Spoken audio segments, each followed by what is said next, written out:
My name is Shannon Moran. My capstone project is titled The Evolution of Hospital Culture Through Nutrition. It's focusing on nutrition as being valuable in the ways of being preventative health care. But the main focus of this study was how nutrition is vital to the recovery of patients while in the hospital, as well as providing food that is tasty, something that people would want to eat, because it is better for the patient to have a meal rather than skip it because it's something too bland, such as boiled chicken or rice, depending on what their dietary needs are. So creating an environment that's similar to something outside of the hospital not only induces a sense of wanting to eat and the patient eating, therefore getting the nutrients that they need in order to heal and recover faster than they would if they skipped a meal. There's also that opportunity for the hospital and the healthcare professionals to educate the patient that simply because things have happened and you have to change your diet and your lifestyle, it doesn't mean it's the end of the world. It doesn't mean you'll be eating boiled chicken and rice for the rest of your life. And that's the opportunity that they have to educate these patients, who then can educate their family. And then in turn, that works as a preventative health care to prevent chronic diseases, as well as for the patient, the initial patient, being able to avoid a reoccurrence of coming back in by making these lifestyle modifications. And that can all be done through, one, providing food that the patients actually want to eat, that taste good, that are made to order, that are ever changing, made with fresh produce, things like that. A lot of hospitals actually are bringing on chefs, executive chefs, to create menus that are more enticing, that people actually want to eat, that way that they're getting their nutrients.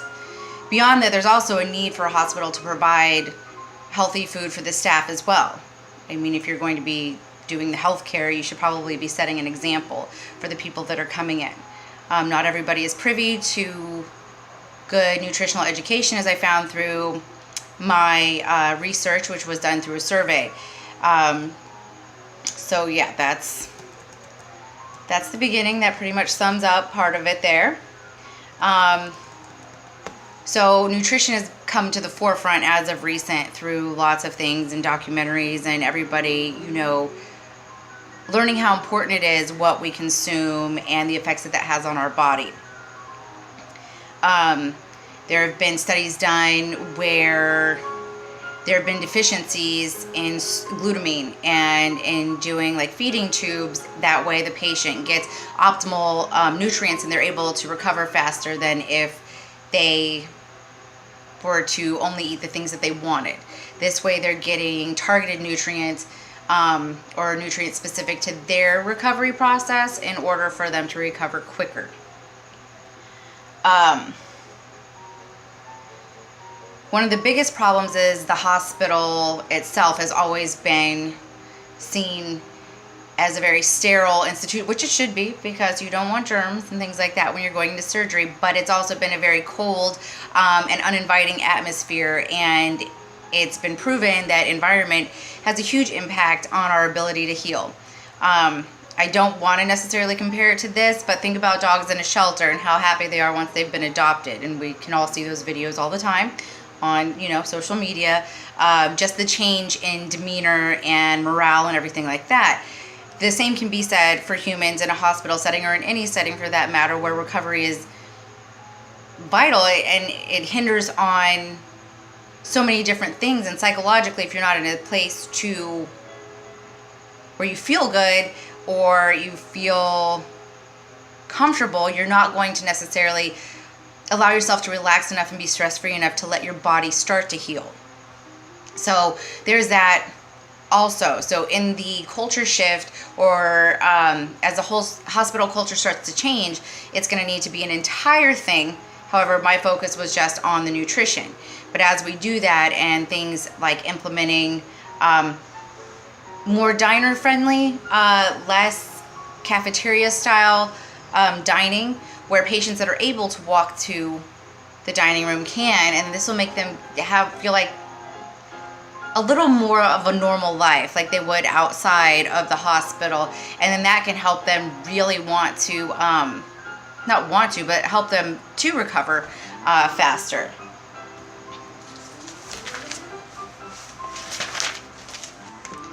So the reason why I chose this was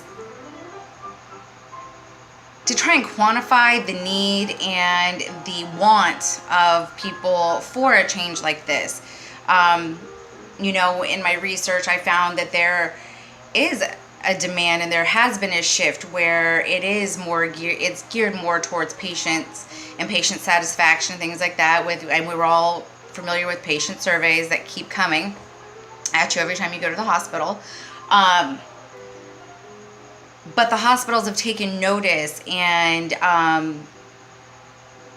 having patients that are savvy, consumers that are savvy, because it is sort of a business, and, you know, knowing what they want and not being afraid to say that this is what they want to see happen.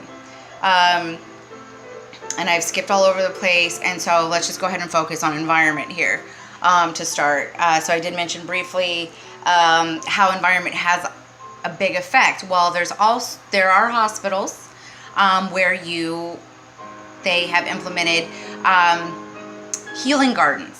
And so these healing gardens not only provide a place for the patient to go relax and find calm, family members, but it's also a place where they can grow produce that is then served. This is a prime example of an opportunity where you can teach somebody how easy it is to make healthier lifestyle choices. And then when you take these items and they're placed in the food and it's good, tasty, nutrient-dense, tasty food, flavorful food, it makes the change a little easier for the patient upon release from the hospital. In certain areas, there's going to be a lot of uneducated people in the way of nutrition, and always feeling as if, and being raised on just the processed food. So taking this moment in this healthcare setting to provide the education there is pivotal. And helping them see that it's not hard. It's not as hard as they think it is. I mean, it might be difficult in some places, but it's not as hard as you think it is. Because nutrition is vital. Sorry. So in my study, what I did was just a questionnaire. And, you know, I just did a demographic of my peers. And so the socioeconomic demographic, there was one where there was access to healthcare, access to education, access to fresh produce, healthy foods, other options of that nature. So they were very much receptive to wanting to see these changes in hospitals. And it was interesting to see the sway of the majority of people believed that healthcare, or that nutrition, is a form of preventative healthcare, which is huge, and a far departure from how much stock we've put into it before. Although throughout, you know, the years and the decades, it's something every day it's something new. Whether it's the 300 milligrams of cholesterol in an egg yolk, or all of the saturated fat found in beef, and you shouldn't eat it, and then you go on an Atkins diet, and then Atkins dies, and then now there's the keto, and just always something new. But basic, simple nutrition of eating whole foods, fresh foods, fruits, vegetables, lean proteins in moderation. Things of that sort can be taught in the hospital setting, but more than that, are vital to the recovery of patients that are admitted into the hospital. Oddly enough, through my questionnaire and research for this, most people in my pool have not been hospitalized, and I've never been admitted to the hospital either, knock on wood. So I haven't had to deal with this. However, My father has been in the hospital for open heart surgery and other ailments throughout the last decade. So I have seen and had to eat there and have been blown away by the food options that are there. And I have always just thought that you are the example. You need to be leading the way of like what's proper nutrition. Perhaps vending machines and things like that don't need to be everywhere. But we need to, as we step away from so many pharmaceuticals and things like that, and focusing more on preventative health care as a whole to prevent chronic diseases, education in these settings is vital. There was a lot of really good reading to be found on the subject, and it was just very eye-opening for sure.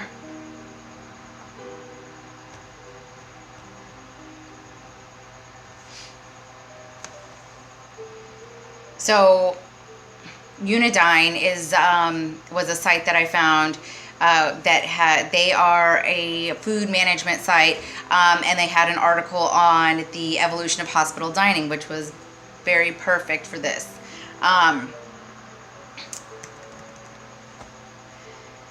And so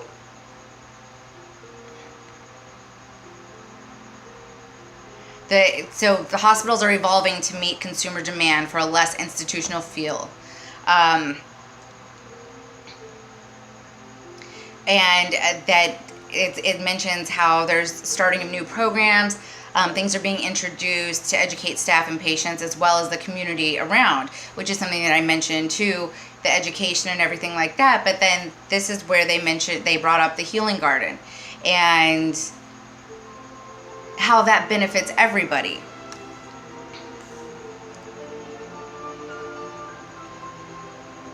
It is also very important in these situations to also educate people that an overabundance or an excess can be just as harmful as a deficit.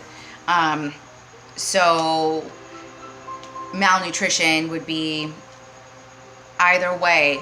The homeostasis is out of balance. You're out of whack. It's not optimal.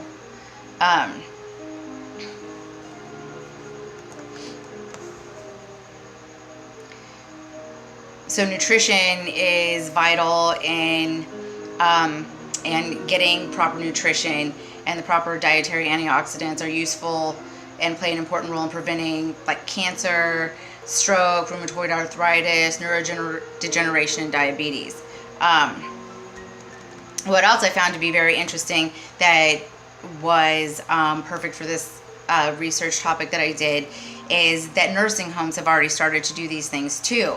And I'm guessing on some level they're starting it to keep their patients happy and keep their numbers up for occupancy and things of that nature. But what was revealed in this study is that changing the way you serve food and tailoring it towards your demographic can be very beneficial in people consuming the proper energy and nutrients on their own.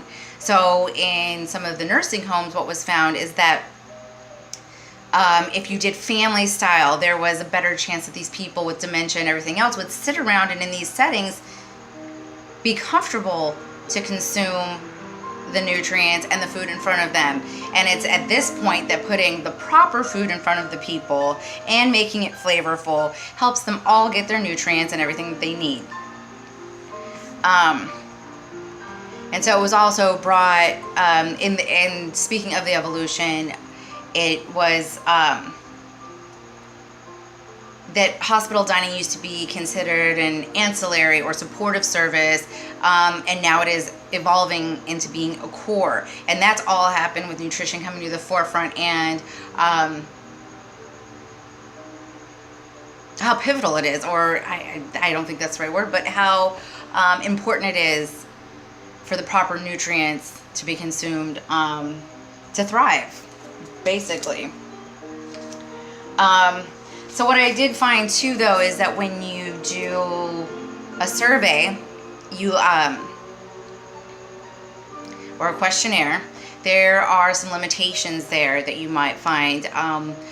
One, that if you do a multiple choice and it's done autonomously and anonymously, there is no clarification for certain things. If there was like some middle space that they fell between, like instead of strongly agree and strongly disagree, if there was no middle option, or if they saw a gray area, there's no clarification. It was very clear cut, 3 choices, 4 choices, whatever the case was. But doing a survey, there is that. There's also the lack of responses sometimes when you do a survey, and definitely if you do it electronically too, how easily it is for emails to just be pushed by the wayside. So then that was, you know, something that had to be dealt with, and was.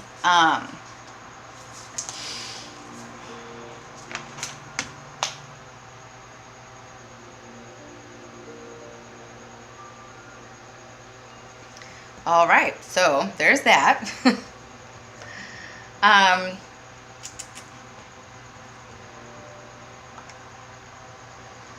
You know, I'm just really big on education for providing people with the tools to make the right choices and how to do it. Nutrition has always been something I've been very, very passionate about. And though my group that I chose to pull all the research from, they were diverse in a sense, as they varied from like lower middle class. I mean, I think that's a stretch because I am nowhere near that. So maybe, I don't know what the next step down from that is, but maybe there and above. But basically, I wanted to target a group of people that have the ability or the are able to indulge in dining out and that sort of thing, because I feel like they would be the group that would be more focused on seeing the necessity for these things to happen, whereas like perhaps somebody with a bland palate, because they eat a lot of fast food or whatever, wouldn't be as put off by the fare in a hospital than somebody that was out and about tasting. I don't know how to not make that sound bougie. I apologize.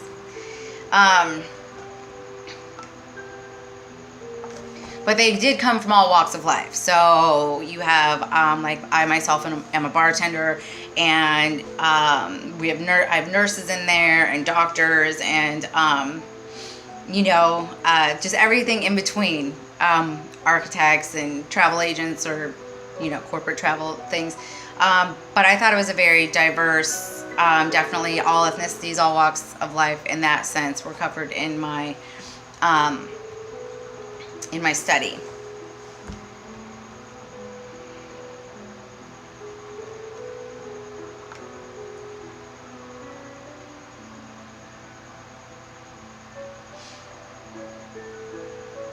Most people had eaten in a hospital setting, whether as an admitted patient or anything else. But what was shocking to me through this study was how few people actually, beyond the normal spiel of a doctor, were actually given nutritional tips and things like that. And I didn't expect anything other than the response to be somewhat, whether or not they heeded the advice and made some lifestyle changes. But somewhat is better than none what, and that's, you know, a nice place to start in getting some changes done.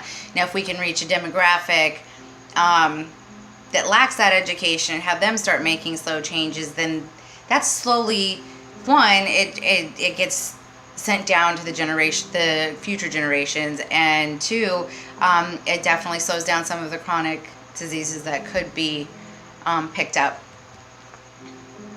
or, you know, or slow them down, the ones that have already been, whether it's heart disease or anything like that. I was super, super impressed with everybody really being on board with nutrition being a form of preventative health care. And how much people thought, 90% of them thought that there definitely should be healthy and tasty food available for both patients and staff. So that was great. So I really feel that as the evolution of hospital culture becomes to focus more on the patient and become patient-centric, this can be done through simple steps such as the culinary side of things. But in turn of doing that to create a better environment for them, not just to keep having patients from the business aspect, but there are so many other avenues that can be done here. Like, one, it's going to help them recover faster. Two, you can educate people, and that is like the most important thing, I feel like, definitely in healthcare, is, you know, sharing the knowledge and helping to reduce the amount of the impact that chronic disease has on our society.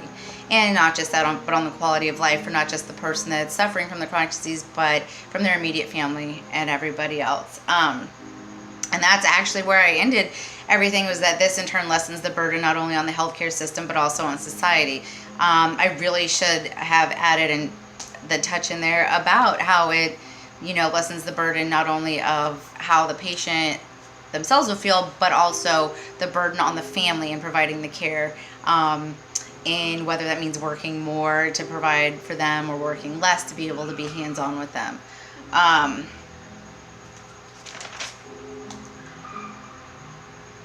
So all in all, the purpose of the study was to see if there is a need for, if there is a perceived need for this in the healthcare setting.